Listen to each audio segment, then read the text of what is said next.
Yo dudes and dudettes, your friendly neighborhood JaxBlade here, and remember this is the third video in the list of videos I've been gotten planned, so make sure you got that 3 steps mastered from the first video, and then the video before this was how to master your workouts. But today we're going to be just talking about how to eat well and just how to enjoy tasty, healthy food. Nutrition is 80% of getting your goals. Like, this is like the biggest leg of them all.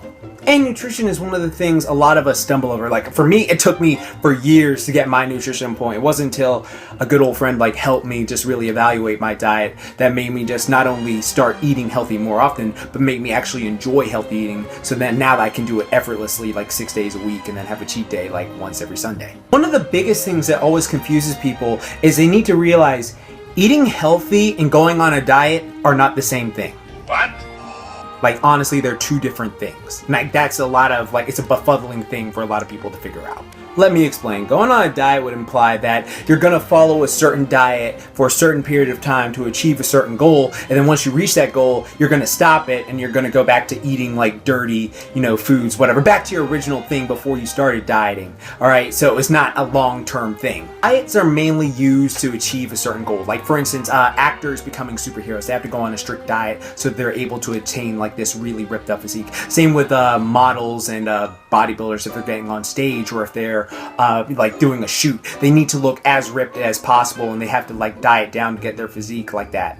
But a diet is not something you maintain the rest of your life, because eventually you're going to come off your diet. Because honestly, I used to do this thing too, like where you would just eat chicken breast, broccoli, brown rice as meal prep, and you prep like a whole fridge of it, so you just eat it. Oh my freaking god, you never want to touch that stuff ever again. It is bland as fuck after a while. So yeah, diets are one of the things they will get you great results pretty fast. I did a strict diet back in 2014 for that photo shoot I did, and it works, but like, you're definitely not trying to stay on it. Versus eating healthy, which means you've made a lifestyle change to eat healthy, nutritious foods through your life, to stay healthy, to look sexy, and make you feel and operate at a higher capacity, and have a cheat day once a week, or eat 85% clean and 50% fun every single day. Now I'll give you some pros and cons of dieting versus just healthy eating. The pros and cons of diet are, you get faster and pretty damn sick results, but most of the time you feel like crap, and the results are not that maintainable, especially if you go on vacation and party it up. Versus healthy eating pros and cons, well, it takes a bit longer for you to see noticeable results, but when they do come, they last a hell of a lot longer, and you feel stronger and happier all around. Also, eating healthy and clean lets you experiment with tons of new recipes. Like, for instance, I like have a healthy cooking habit now. Like, you can check my Instagram account and all my social media accounts down below, because I like just upload various foods, and I'll be making more Jack snacks in 2017. But yeah, like, healthy eating is so much better than just going on a diet, because the results last longer. You're like, oh my god, I can maintain this. So like, as Will Smith said, it's better to stay ready so you don't have to get ready, so you don't have to go, oh, I have to diet super strict. I can just, eat healthy and then still get these awesome results. If you're trying to get ready for a certain thing, then yeah, diet would be more helpful, but in the long run, healthy eating is just more helpful in general. Now that leads me into money, because eating healthier is a bit more expensive than eating, like, for instance, if you go to McDonald's and get a salad, like, going to McDonald's for a salad is honestly like going to a hooker for a hug. It's ridiculous. But when preparing the food at home, there are tons of cheap, healthy foods you can make that can become delicious entrees if you add the right spices to them. Foods like beans, rice, frozen vegetables, tuna are super cheap, and you can buy them in bulk. And some people say this is such a boring thing to eat. Being fit is a requirement that requires commitment, and saying you don't have time to eat clean or healthy is just fucking bullshit. Just go on the Food Network and look up various recipes. Like, that's honestly what I do, like, a ton of the time, is just go, oh, I can experiment and test it out, and it's really fun.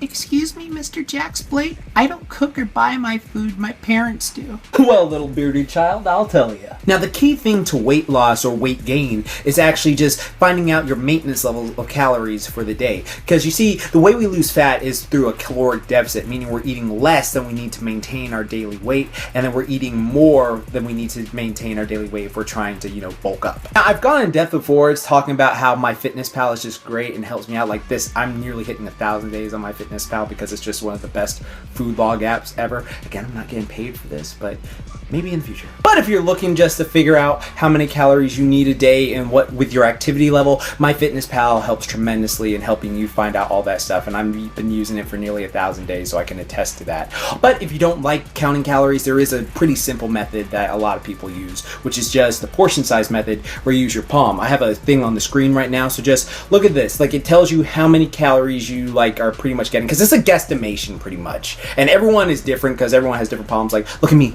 I have pretty big hands. All you're doing is just like, okay, if I have like some protein, I need like a palm full of it. If I'm using like a vegetables, at least a fist size of it, and then, you know, healthy fats, just like a thumb size. And it's pretty self-explanatory. It's very easy to follow as well, and I think it's very beneficial. Like, tons of my fitness friends use this because they hate counting calories, and it's one of the things that's helped benefit them.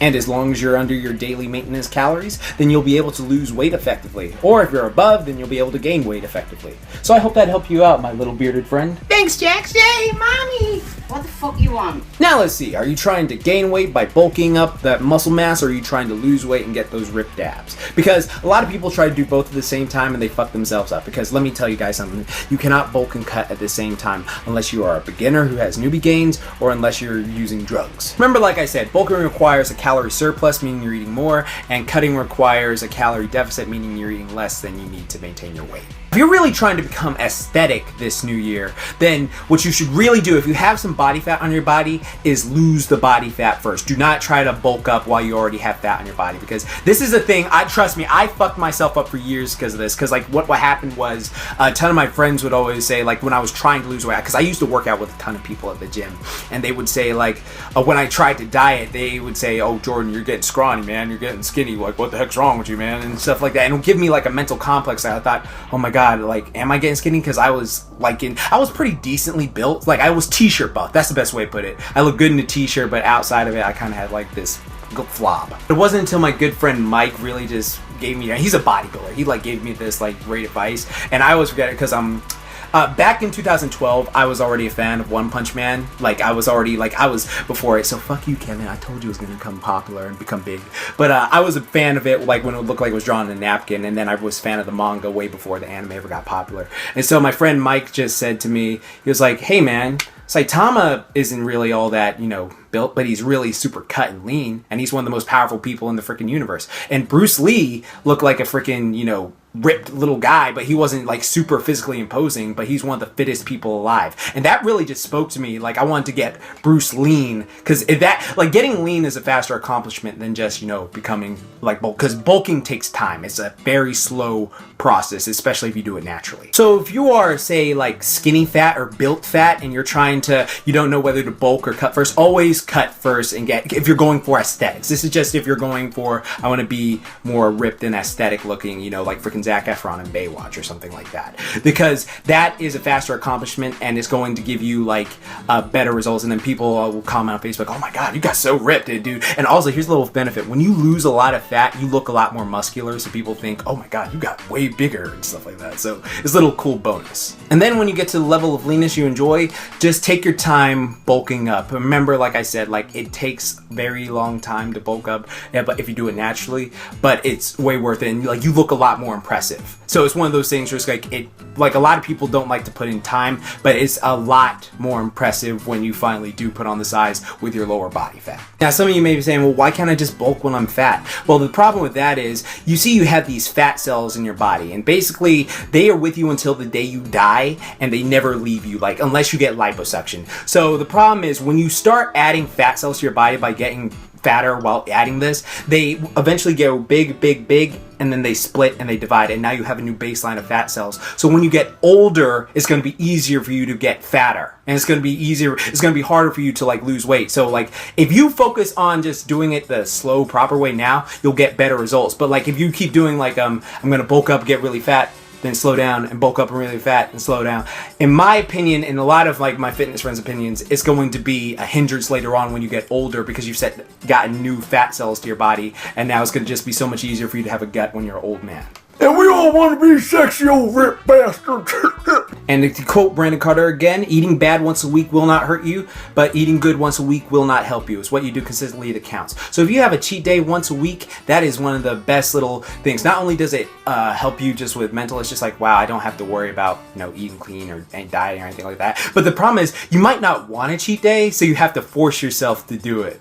See, I'll tell you guys something. After eating healthy for a while, your tongue like kind of adapts to eating healthy, so you don't really want to cheat food. Like, and your body adapts as well. Like your body like rebuilds itself, and it's just become like this healthy machine. And you feel great. And then I can tell you, I went out hanging with some friends, and we went to like I think Wendy's or Burger King or something like that. I got burger, onion rings, and I think it was a Coke or something like that. And I thought, okay, this is pretty tasty. I haven't had it in a while. And then like a few hours later, I felt really sluggish and felt nauseous. And then after that, I ralphed all over the bathroom when I got home. It was ridiculous. I thought like, you know, this cheat day might help, but it was crappy. Not anymore either. Like I literally can't. I tried drinking soda, but like it makes me feel the same. Unless it's Sprite or ginger ale, which sucks because my nickname in high school was Kel because I loved orange soda so much. So it's just like I had to give it up. But eating healthy makes me feel good and have energy, and I feel like I just have so much. I feel better. I just feel better in general. I feel happier. I have more energy. I feel more productive. My skin looks pretty good. So honestly, for my cheat days, I honestly cook at home now because I'm not interested in other foods. Like I feel like after you eat healthy for a while, and that's not a bad thing. I can still eat pizza and ice cream and, you know, a burger occasionally, but it has to be a fancy burger or something like that. But no, it's just I don't have the need to eat fast food or any dirty foods, because after you do it for a while, like I said, 30 days of eating like clean and moderate,